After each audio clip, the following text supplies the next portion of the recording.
Potato with no skip. Hey guys good morning everyone.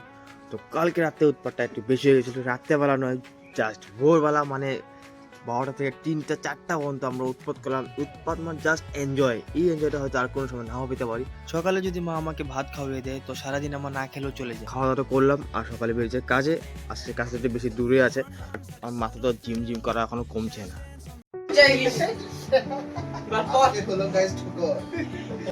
ছোট লঙ্কা ঝাল বেশি। 3টা বাজে। এই রাত্রে খাওয়াটা এক্সপিরিয়েন্সটা কিরকম?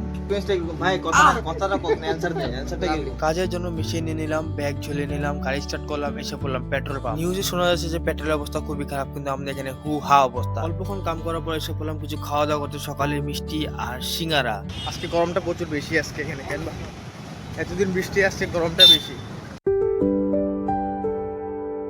সিলিং এ তারগুলো একবার দেখতে আসলাম, ঠিক মতো আছে না, বাট ঠিক আছে। তখন এসে বললাম দুপুরে খাওয়া দাওয়া করতে, খাওয়াটা ছিল খুবই জবর। ঘরে আসা মাত্র বাংটামি শুরু করে দিলাম মশার লগে। বিকেলে খাওয়া দাওয়া, তারপর যে ক্লাবে একটু খেলাধুলা করি। বহুদিন হয় যাওয়া হয় না ক্লাবে। ভিডিওটা ভালো লাগলে সাবস্ক্রাইব, লাইক, ফলো করে দেবেন। দেখা হবে কোন নতুন নতুন ডেইলি ব্লগে। Bye bye.